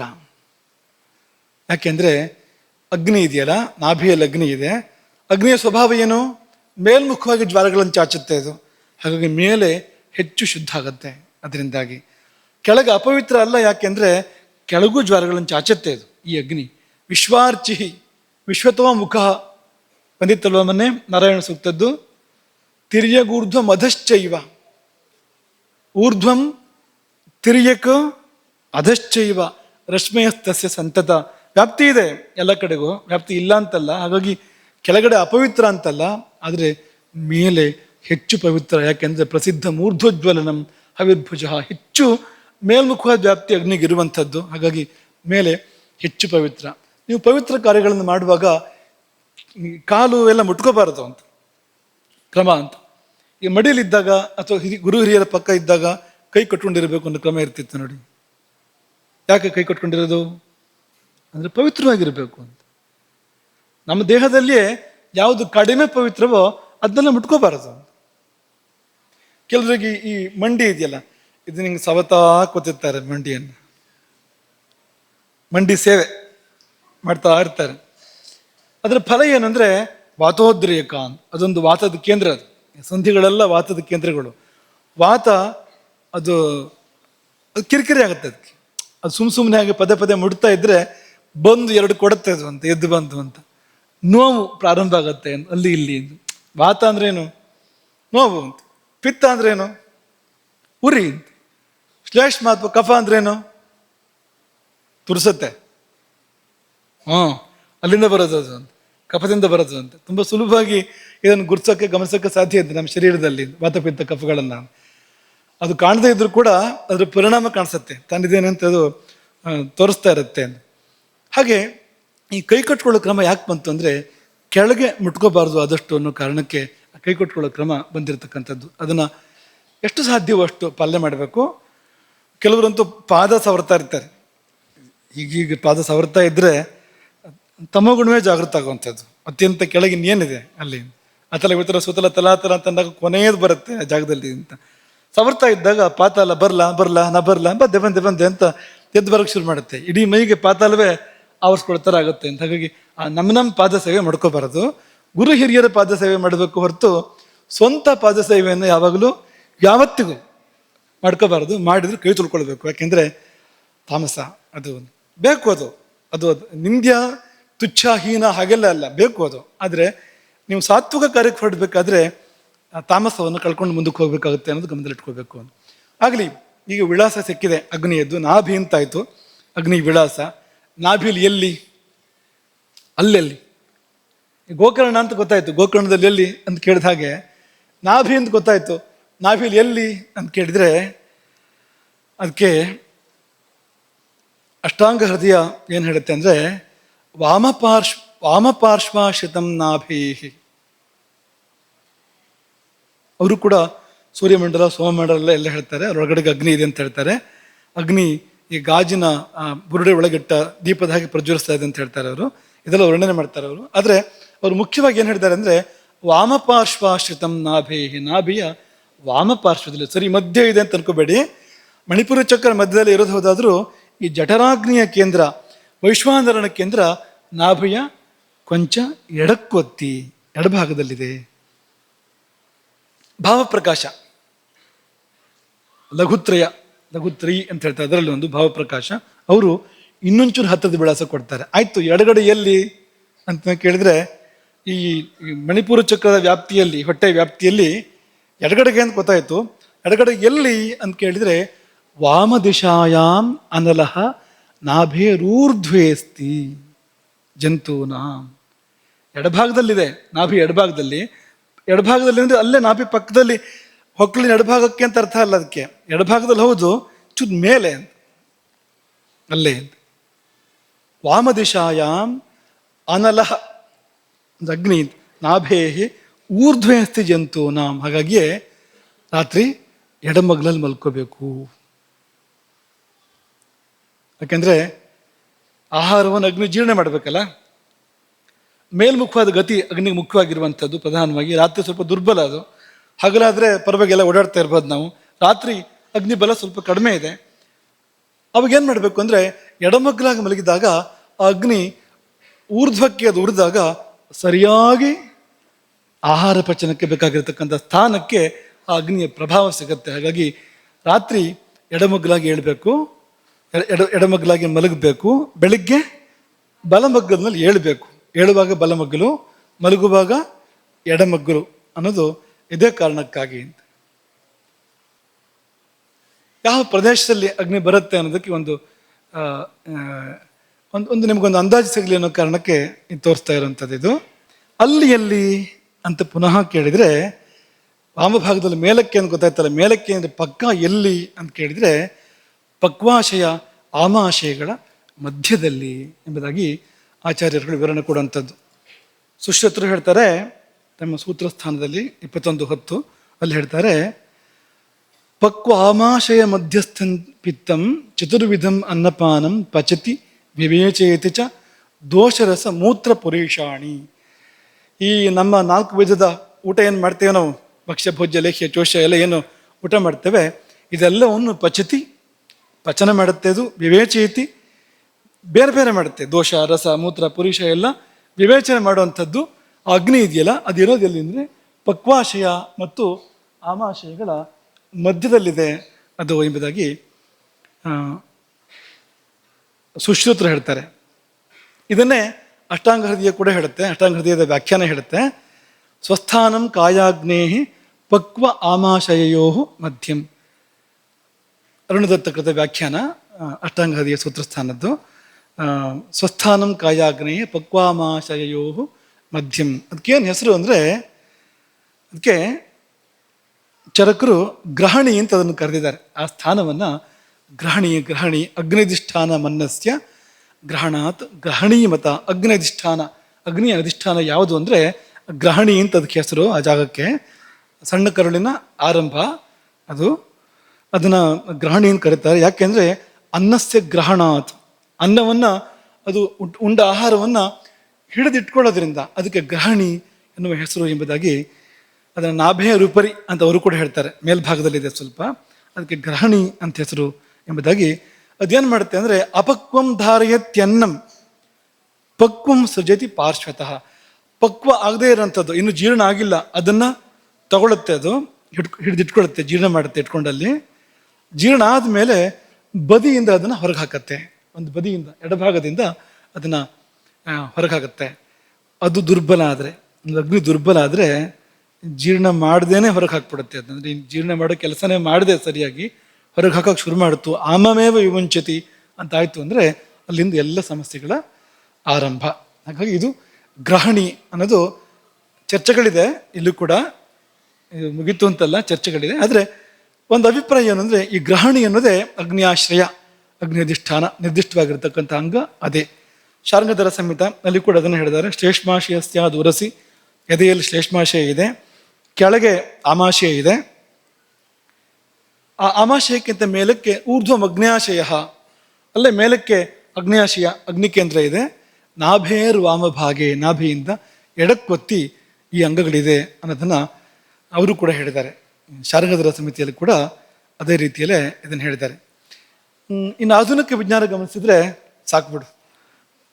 ಆಧುನಿಕ ವಿಜ್ಞಾನ ಗಮನಿಸಿದ್ರೆ ಅವರು ಕ್ರೂಬು ಕೇಳಿದರೆ, ಕೃತ್ರಿಮ ಬುದ್ಧಿಮತ್ತೆ ಕೇಳಿದರೆ ಇದು ಸಂಪೂರ್ಣ ಸರಿ ಹೊಂದುತ್ತೆ ಆಧುನಿಕ ವಿಜ್ಞಾನದ ಚಿಂತನೆಗಳಿಗೂ ಕೂಡ ಅಂತ ಅದು ಹೇಳುತ್ತೆ. ಡಿಯೋಡಿನಮ್ ಅದೊಂದು ಅಂಗ, ಅದನ್ನು ನಾವು ಇಲ್ಲಿ ಗ್ರಹಣಿ ಅಂತ ಇವರು ಕರಿತಾ ಇರ್ತಕ್ಕಂಥದ್ದು. ಅದೇನು ಹೇಳುತ್ತೆ ಅಂದರೆ ಇದು ನಿಖರವಾಗಿ ಡಿಯೋಡಿನಮ್ ಮತ್ತು ಸಣ್ಣ ಕರಳಿನ ಆರಂಭಿಕ ಭಾಗವನ್ನು ಸೂಚಿಸುತ್ತದೆ. ಇಲ್ಲಿಯೇ ಪಿತ್ತಕೋಶದಿಂದ ಬರುವ ಪಿತ್ತರಸ ಮತ್ತು ಮೇದೋಜೀರಕ ಗ್ರಂಥಿಯ ರಸಗಳು ಸೇರಿ ಜೀರ್ಣಕ್ರಿಯೆಯು ತೀವ್ರಗೊಳ್ಳುತ್ತದೆ. ಜೀರ್ಣಕ್ರಿಯೆಯು ತೀವ್ರಗೊಳ್ಳುವ ಸ್ಥಾನ ಯಾವುದು ಅಂದರೆ ಅದನ್ನೇ ನಾವು ಅಗ್ನಿ ಸ್ಥಾನ ಅಂತ ಯಾವುದನ್ನು ಆಯುರ್ವೇದ ಹೇಳ್ತಾ ಇದೆ, ಅದೇ ಸ್ಥಾನವನ್ನು ಆಧುನಿಕ ವಿಜ್ಞಾನ, ಆಧುನಿಕ ವೈದ್ಯಕೀಯ ವಿಜ್ಞಾನ ಕೂಡ ಅಗ್ನಿಯಕ್ಕೆ ಅಂದರೆ ಜೀರ್ಣದ ಮುಖ್ಯ ಕೇಂದ್ರ ಅಂತ ಹೇಳ್ತಾ ಇದೆ. ಅದನ್ನು ಆಯುರ್ವೇದವು ಅಗ್ನಿಯ ಸ್ಥಾನವೆಂದು ಕರೆದ ಜಾಗವೇ ಜೀರ್ಣಕ್ರಿಯೆಯ ಮುಖ್ಯ ಕೇಂದ್ರವಾಗಿದೆ ಎಂಬುದಾಗಿ ಆಧುನಿಕ ವಿಜ್ಞಾನವು ಕೂಡ ಹೇಳ್ತಾ ಇದೆ. ಅಂದರೆ ಇದನ್ನು ಯಾಕೆ ಹೇಳಿದು ಅಂದರೆ ಅವ್ರು ನೋಡಿದ್ದು ದಿವ್ಯ ದೃಷ್ಟಿಯಿಂದ, ಅವರು ಹೊಟ್ಟೆ ಕೊಯ್ದು ನೋಡಿದ್ದಾರೆ ಅಂತಿಲ್ಲ, ಏನು ದಿವ್ಯ ದೃಷ್ಟಿಯಿಂದ ಅವರು ಹೆಚ್ಚಿನ ಅಂಶಗಳನ್ನು ಕೂಡ ಗುರುತಿರ್ತಕ್ಕಂಥದ್ದು.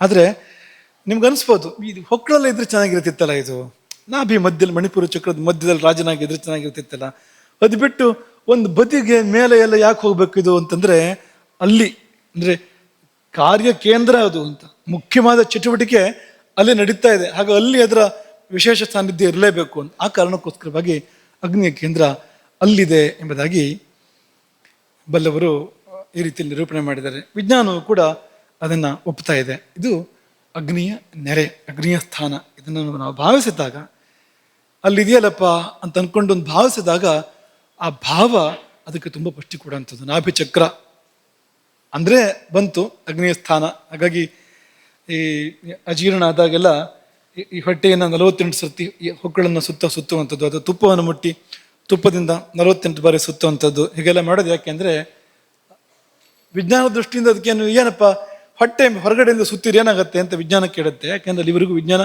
ತಲುಪಿಲ್ಲ ಇನ್ನು. ಆದರೆ ಅಗ್ನಿ ಕೇಂದ್ರ ಅದು, ಅಗ್ನಿ ಕೇಂದ್ರವನ್ನು ಮತ್ತೆ ಮತ್ತೆ ಮಾಡುವ ಸ್ಪರ್ಶ ಎಬ್ಬಿಸುತ್ತೆ, ಅಗ್ನಿಯನ್ನು ಜಾಗೃತಗೊಳಿಸುತ್ತೆ. ಆಗ ಅಜೀರ್ಣದ ದೋಷವನ್ನು ಅದು ದೂರ ಮಾಡಿಕೊಂಡು ಅಗ್ನಿ ಪ್ರಜ್ವಲಿತ ಆಗೋದಕ್ಕೆ ಸಾಧ್ಯ ಅನ್ನೋ ಕಾರಣಕ್ಕೆ ಅದನ್ನು ಹೇಳಿರೋಂಥದ್ದು. ಆದರೆ ಇನ್ನೂ ನಿರ್ದಿಷ್ಟವಾಗಿ ಕೇಳೋದಾದರೆ ಪಕ್ಕ ಈ ಜಠರಾಗ್ನಿ ಎಲ್ಲಿದ್ದಾನೆ, ಅಗ್ನಿ ವ್ಯಾಪ್ತಿ ಇಡೀ ಶರೀರದಲ್ಲಿದೆ. ಪಕ್ಕ ಕೇಳೋದಾದರೆ ನಾಭೇರ್ ಊರ್ಧ್ವಂ, ನಾಭಿಗಿಂತ ಮೇಲಕ್ಕೆ ಕೊಂಚ ಎಡಕ್ಕೊತ್ತಿ ಪಕ್ವಾಶಯ ಆಮಾಶಯಗಳ ಮಧ್ಯದಲ್ಲಿ ಅಗ್ನಿಯಾಶಯ ಎಂದು ಕರೆಯಲ್ಪಡ್ತಕ್ಕಂಥ ಅಥವಾ ಗ್ರಹಣಿ ಎಂದು ಕರೆಯಲ್ಪಡ್ತಕ್ಕಂಥ ಒಂದು ಸ್ಥಾನ, ಅದು ಅಗ್ನಿಯ ನಿರ್ದಿಷ್ಟವಾಗಿರ್ತಕ್ಕಂಥ ಕೇಂದ್ರ. ನಿಮಗೀಗ ನಾವು ಮನೆ ವಿಳಾಸ ಕೂಡ ಕೊಟ್ಟಾಗಾಯ್ತು ಅಂತ, ಇಂಥ ಊರು, ಇಂಥ ಕೇರಿ, ಇಂಥ ರಸ್ತೆ, ಇಂತಿಷ್ಟನೇ ಮನೆ ಅನ್ನೋರಿಗೂ ಕೊಟ್ಟಾಗಾಯ್ತು ಅಂತ. ಹಾಗಾಗಿ ಅಂಥ ಅಗ್ನಿಯನ್ನು ಭಾವಿಸಿ ಅಗ್ನಿಯ ಪೂರ್ಣ ಅನುಗ್ರಹವನ್ನು ನಾವು ಪಡ್ಕೊಳ್ಳೋಣ. ಯಾಕೆಂದರೆ ಎಲ್ಲಿದೆ ಅಂತಲೇ ಗೊತ್ತಿಲ್ಲದೆ ಯಾವ ಕಡೆ ತಿರುಗಿ ಕೈ ಮುಗಿಬೇಕು ಅಂತ ಬೇಕಲ್ಲ. ಆಂಜನೇಯ ತನ್ನ ಕಾರ್ಯವನ್ನು ಮಾಡಿ, ಲಂಕೆಯಲ್ಲಿ ತನ್ನ ಕಾರ್ಯವನ್ನು ಮಾಡಿ ಸೀತೆಯನ್ನು ಸೀತೆಯ ಇರುವನ್ನು ಪತ್ತೆ ಹಚ್ಚಿ ರಾಮನ ಬಳಿ ಬರ್ತಾನಲ್ಲ, ಅದಕ್ಕಿಂತ ಮುಂಚೆ ವಾನರರ ಬಳಿ ಕೂಡ ಅವನು ಬರ್ತಾನೆ. ವಾನರರ ಮುಂದೆ ಕಥೆ ಪೂರ್ತಿ ಹೇಳ್ತಾನೆ. ರಾಮನಲ್ಲಿ ಕೂಡ ಕಥೆಯೆಲ್ಲ ಹೇಳ್ತಾನೆ. ಆ ಹೇಳುವ ಸಮಯದಲ್ಲಿ ಪ್ರಣಮ್ಯ ದೇವಿ ಸೀತಾಯಿ ತಾಂ ದಿಶಂ ಪ್ರತಿ ಅಂತ, ಸೀತೆ ಯಾವ ಕಡೆ ಇದ್ದಾಳೋ ಆ ಕಡೆ ತಿರುಗಿ ಕೈ ಮುಗಿದ್ನ ಅಂತ ಹನುಮಂತ. ಸೀತಾಯೈ ತಾಂ ದಿಶಂ ಪ್ರತಿ, ಯಾವ ದಿಕ್ಕಿನಲ್ಲಿ ಅವನು ಇರುವಲ್ಲಿಂದ ಸೀತೆ ಯಾವ ದಿಕ್ಕಿನಲ್ಲಿದ್ದಾಳೋ ಆ ದಿಕ್ಕಿಗೆ ತಿರುಗಿ ಕೈ ಮುಗಿದ ಅಂತ ಕಥೆ ಹೇಳೋಕ್ಕಿಂತ ಮುಂಚೆ ಅಂತ. ಹಾಗೆ ನಾವು ಭಾವಿಸ್ಬೇಕಾದ್ರೆ ಆ ಸ್ಥಾನ, ಕಾಶಿ ಯಾವ ಕಡೆ ಇದೆ ಆ ಕಡೆ ತಿರುಗಿ ಕೈ ಮುಗಿಯುವಂಥದ್ದು, ಅಯೋಧ್ಯೆ ಯಾವ ಕಡೆಗಿದೆ ಆ ಕಡೆ ತಿರುಗಿ ಕೈ ಮುಗಿಯುವಂಥದ್ದು, ರಾಮೇಶ್ವರ ಯಾವ ಕಡೆ ಇದೆ ಆ ಕಡೆ ತಿರುಗಿ ಕೈ ಮುಗಿಯುವಂಥದ್ದು. ಹಾಗೆ ಅಗ್ನಿಯ ಸ್ಥಾನವನ್ನು ಭಾವಿಸುವಾಗ ನಮಗೂ ಅಗ್ನಿಗೂ ಒಂದು ಸಂಬಂಧ ಏರ್ಪಡೋಕೆ ಸಾಧ್ಯ ಇದೆ. ಅದು ಏರ್ಪಟ್ಟ ಮಾತ್ರಕ್ಕೆ ನಮಗೆ ಅತಿಶಯವಾದ ಶುಭ ಏರ್ಪಡೋದಕ್ಕೆ ಸಾಧ್ಯ ಇದೆ. ಇದಿಷ್ಟು ಅಗ್ನಿಯ ನೆಲೆ, ಅಗ್ನಿ ರಾಜ್ಯ. ಇನ್ನು ಮುಂದಕ್ಕೆ ಅಗ್ನಿಯ ಅವಸ್ಥೆಗಳನ್ನು ವಿವೇಚನೆ ಮಾಡೋಣ. ನಾಳೆಯ ಪ್ರವಚನದಲ್ಲಿ ಅಗ್ನಿ ಹೇಗೆ ಬೇರೆ ಬೇರೆ ಅವಸ್ಥೆಗಳನ್ನು ತಾಳುತ್ತೆ ಮತ್ತು ನಮ್ಮ ಅವಸ್ಥೆ ಏನಾಗುತ್ತೆ, ಅಗ್ನಿ ಬೇರೆ ಬೇರೆ ಅವಸ್ಥೆಗಳನ್ನು ತಾಳಿದಾಗ ನಮ್ಮ ಅವಸ್ಥೆ ದುರವಸ್ಥೆ ಅಥವಾ ಸದವಸ್ಥೆ ಏನಾಗುತ್ತೆ ಅನ್ನೋದನ್ನು ನೋಡೋಣ. 4 ಅವಸ್ಥೆಗಳನ್ನು ಹೇಳ್ತಾ ಇದ್ದಾರೆ ಅಗ್ನಿಗೆ. ಅದರಲ್ಲಿ 3 ದುರವಸ್ಥೆಗಳು ನಮಗಾಗೋದು. ಅಗ್ನಿ ಏನಾದ್ರು ಹಾಗೆಲ್ಲ ಆಗಿಬಿಟ್ರೆ ದುರವಸ್ಥೆಯ ನಮಗೆ. ಆದರೆ ಒಂದು ಸ್ಥಿತಿ ಇದೆ, ಆ ಸ್ಥಿತಿಯಲ್ಲಿದ್ದರೆ ನಾವು ಆರೋಗ್ಯವಾಗಿರ್ತೀವಿ. ಮಾತ್ರ ಅಲ್ಲ, ಆತ್ಮ ಮಾರ್ಗದಲ್ಲಿ ಪರಮಾತ್ಮ ಮಾರ್ಗದಲ್ಲಿ ಕೂಡ ಮುನ್ನಡೆಯೋಕ್ಕೆ ನಮಗೆ ಅನುಕೂಲ ಆಗತ್ತೆ, ಸಾಧ್ಯ ಆಗತ್ತೆ. ಅಂಥ ಒಂದು ಅವಸ್ಥಾ ಚತುಷ್ಟಯವನ್ನು ನಾಳೆ ಚಿಂತಿಸೋಣ. ಹರೇ ರಾಮ. ಗೋಕರ್ಣ ಮಂಡಲಾಧೀಶ್ವರ ಶ್ರೀಮಜ್ಜಗದ್ಗುರು ಶಂಕರಾಚಾರ್ಯ ಶ್ರೀ ಶ್ರೀ ರಾಘವೇಶ್ವರ ಭಾರತೀ ಸ್ವಾಮಿ ಮಹಾರಾಜ್ ಕೀ